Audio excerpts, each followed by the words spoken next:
Mas eu me amarro na tua, cara. Pô. Roda, PT. O torcedor rubro-negro se enche de otimismo ao ver semelhanças no desempenho do time desse ano com o da temporada super vitoriosa de 2019. Será que a de 2025 também vai ser? Acho que se manter no ritmo que tá, dá pra levar os dois. Só não baixar a cabeça e achar que tá brincando, não. É pra jogar mesmo. O time tá bem compactado, as peças já estão se encaixando, vai dar tudo certo. São muitas coincidências entre os times do Jorge Jesus e o do Felipe Luiz. Para começar, em 2019, a essa altura da temporada, o Flamengo já estava eliminado da Copa do Brasil, era o líder do Campeonato Brasileiro e seguia vivo na Libertadores, exatamente como se encontra agora. 2025 já começou com uma coincidência com 2019. O Flamengo derrotou o Botafogo por 3-1 na final da Supercopa do Brasil com 2 gols do Bruno Henrique. Há 6 anos, o Flamengo contratou, no meio da temporada, Felipe Luiz. O River Plate pode ser o rival da grande decisão desse ano, que está marcada justamente para Lima, palco do bicampeonato. Será que o desfecho também vai se repetir? Com o Flamengo faturando a Libertadores e o Brasileiro? Já ganhamos, sem dúvida. Esses títulos aí são nossos. Demos mole de perder a Copa do Brasil, mas eu te garanto que a Libertadores e o Campeonato Brasileirão a gente vai levar com facilidade. Cadê o sorriso dele? DJ Careca, bota uma música pra ele. Ele tá feliz, Lucas Pedrosa. Tem direito a festa, show do intervalo, é isso. Manda um abraço pro Pose. É líder, tamo junto, Pose, é isso. Gostei da música do Arrasca que ele fez, ele meteu a música pro Arrascaeta. Ah, ele fez uma música? Gostei, muito boa. É, e aí ele foi preso em 2019 e em 2025. É, isso aí Tava na matéria. É o que estão relatando. A matéria é coincidência. Aconteceu? Aconteceu. É uma coincidência. Não é? Ô, Pose, então o Mengão campeão de novo. Ele vai falar, valeu a pena, pô. Oh, meu Deus do céu. Sou fã dele, sou fã. Vamos olhar aqui, gente, a janela. Essa janela do Flamengo, e eu falo aqui, já tem alguns anos aqui nesse programa com vocês dois. Sim. Nada é mais importante no futebol brasileiro hoje, pelo calendário, pelo respiro que se precisa, como a segunda janela. Se a gente for olhar os times que se movimentaram bem na segunda janela nos últimos 4 anos do futebol brasileiro, foram times que tocaram em taças. E essa segunda janela do Flamengo, ela foi muito boa. Vamos relembrar aqui, foram 5 reforços. Emerson Royal, Saul, Carrascal, Samuel Lino e Jorginho.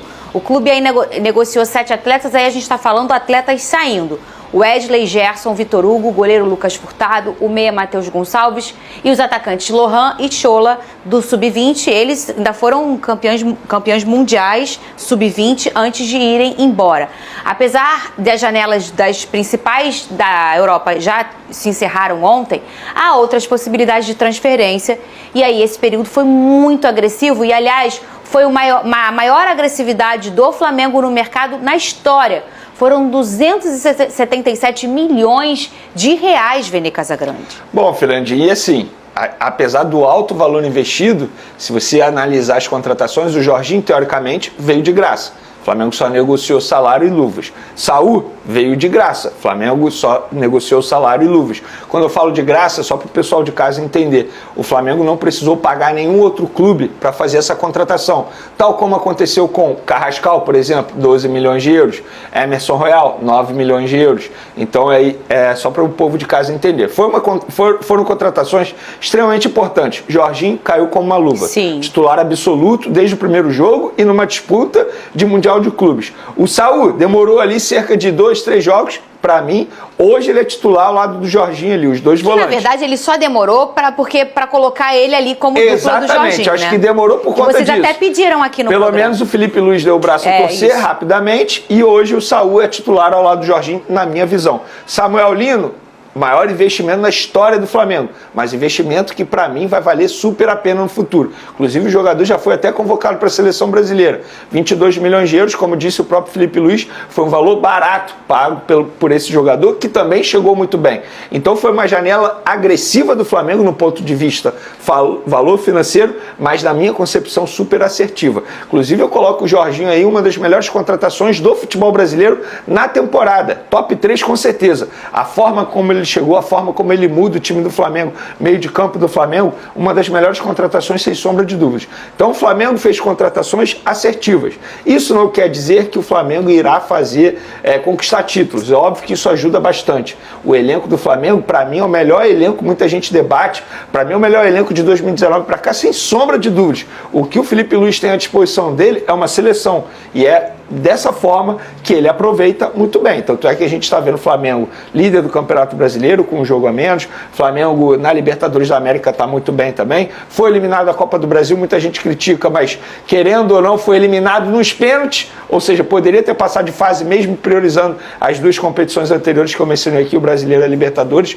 Então são contratações impactantes, assertivas, o que não quer dizer que o Flamengo conquistará títulos. É óbvio que dá uma possibilidade muito maior ao técnico Felipe Luiz.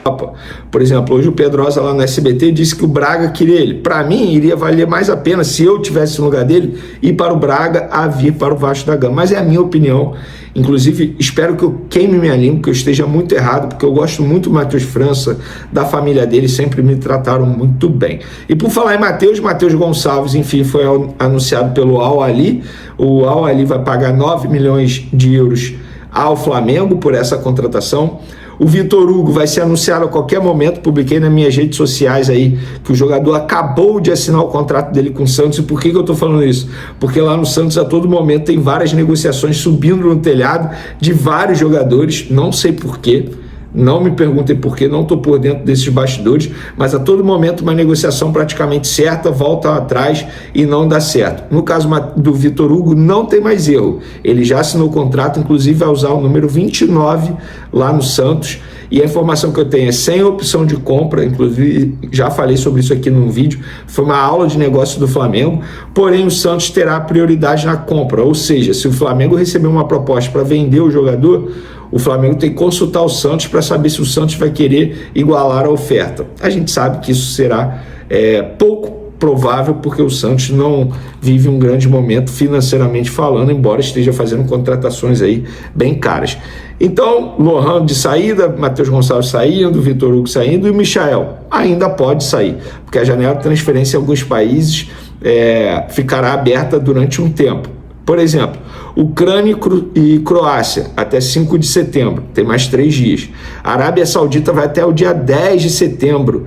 E a Arábia Saudita é um destino muito provável do Michael, que já esteve por lá, e o empresário dele tem muita ligação lá na Arábia Saudita. Rússia vai até 11 de setembro. Grécia e México até 12 de setembro, trazendo aí alguns exemplos de janela de transferência em alguns países. O Pedro, a gente já vai falar sobre ele. Já vamos falar agora então. Vamos lá. O Flamengo, acabei de receber a informação, publiquei nas minhas redes sociais, que no dia 26 de agosto, deixa eu ver que dia foi exatamente, terça-feira passada, aí, uma semana. Na terça-feira passada, o empresário dele, Juliano Bertolucci, entrou em contato com o Flamengo e enviou uma proposta oficial do Al Rayyan, do Catar. Eu vou até ver aqui se é o mesmo clube que está o técnico Arthur Jorge, porque tem tanto Al Rayyan lá fora no mundo árabe. É esse mesmo, do Arthur Jorge, que atualmente tem o Gregory, que estava no Botafogo, comandado pelo técnico Arthur Jorge, que também estava no Botafogo. Esse clube do Catar fez uma proposta ao Flamengo de 20 milhões de dólares para contratar o atacante Pedro. 20 milhões de dólares na cotação de hoje dá cerca de 110 milhões de reais. O Flamengo não quis ouvir, rejeitou na hora e falou que não pretende negociar o atacante Pedro nesse momento. E vamos lá, o atual contrato do Pedro com o Flamengo vai até dezembro de 2027, tá? E por que eu estou falando isso? Porque recentemente os empresários do Pedro tentaram uma renovação de contrato com o Flamengo, mas sem sucesso. O presidente BAP não autorizou, alegando que o contrato dele ainda é longo, é muito cedo para discutir isso. Os empresários usaram o argumento de que com a antiga gestão já tinha um acordo apalavrado. Desculpa o barulho aí, que o vizinho ligou nesse momento que eu estou gravando o vídeo aqui, a furadeira. Mas enfim, desculpa o barulho, não é culpa minha, é culpa do vizinho. Mas espero que dê tudo certo com o vizinho também, não vamos jogar energia negativa, porque se ele está fazendo isso é por alguma necessidade. Mas peço desculpa novamente pelo barulho. Mas o contrato do Pedro vai até dezembro de 2027. E com isso, o Flamengo ainda tem tempo para renovar o contrato. O ponto que eu quero chegar é o seguinte: recentemente teve um rumor que se o Flamengo recebesse uma proposta de 15 milhões de euros, o Flamengo iria vender. Vocês estão vendo que não é verdade. O BAP, presidente do Flamengo, não quer vender o jogador. Felipe Luiz não quer vender o jogador, embora tenha tido aquele probleminha com o Pedro, mas já foi muito bem resolvido e resolvido da melhor maneira possível, porque o Pedro voltou a desempenhar, embora não seja titular absoluto, voltou a fazer gol, voltou a ficar feliz. A gente vê no semblante dele que ele está feliz, que ele está motivado, e é isso que importa. E o Flamengo, novamente, rejeitando uma proposta pelo jogador de 28 anos, centroavante nato, fazedor de gols. E eu vou pegar a declaração do Felipe Luiz naquela coletiva que ele descascou o Pedro. Ele falou: eu não quero vender o Pedro. O Pedro me entrega 30 gols, como é que eu vou querer me desfazer de um jogador que me entrega 30 gols na temporada? Mas o Pedro também precisa querer, e ele está querendo agora. Então acho que, no fim das contas, foi bom para todo mundo. Para o Pedro, que voltou a ser feliz, voltou a fazer gol. Para o torcedor do Flamengo, que voltou o Pedro a marcar gol, voltou a ver o Pedro marcar gols e dar vitórias ao Flamengo. Para o Felipe Luiz, que vai ter um baita centroavante no seu elenco. E o Flamengo não precisa vender jogador para fazer caixa, muito pelo contrário. Já vendeu mais, já fez negociação que já rendeu mais de 500 milhões de reais ao Flamengo só nessa temporada. Então, é mais uma proposta recusada do Flamengo pelo atacante Pedro. E na boa, né? 20 milhões de dólares não leva a perna direita dele. 20 milhões de dólares.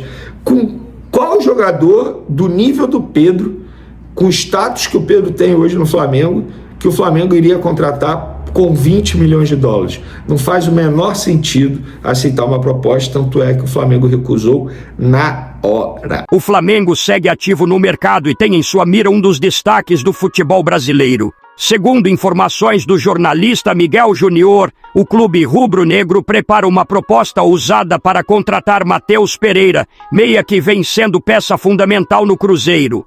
A diretoria do Flamengo estaria disposta a envolver dois nomes de peso na negociação, Everton Cebolinha e Michael. Apesar de não viverem o auge técnico no clube, ambos seguem muito valorizados no mercado e possuem a principal característica que falta hoje ao elenco do Cruzeiro: a velocidade pelos lados do campo. Essa troca, portanto, poderia agradar bastante à equipe mineira, que ganharia duas peças capazes de mudar o ritmo de jogo no setor ofensivo. Do outro lado, Matheus Pereira vê no Flamengo uma oportunidade estratégica para sua carreira. O jogador tem como grande meta disputar uma Copa do Mundo e entende que, defendendo um clube de enorme visibilidade, acostumado a conquistar títulos e com calendário de competições de alto nível, suas chances de ser lembrado pela seleção brasileira aumentariam consideravelmente. Para o Flamengo, a chegada do meia significaria elevar ainda mais a qualidade técnica do elenco. Matheus é reconhecido pela criatividade, pela capacidade de articulação e também por decidir em momentos importantes. Com ele, o rubro-negro ganharia um reforço de peso para brigar com ainda mais força em todas as frentes, seja no Brasileirão, na Libertadores ou na Copa do Brasil. A negociação, no entanto, promete não ser simples. O Cruzeiro enxerga em Matheus Pereira uma peça central do projeto esportivo e a perda do jogador pode pesar. Ainda assim, a inclusão de Cebolinha e Michael pode ser vista como uma compensação interessante, tornando a proposta do Flamengo uma das mais fortes do mercado recente. Agora eu quero saber a opinião de vocês. Matheus Pereira será uma boa contratação?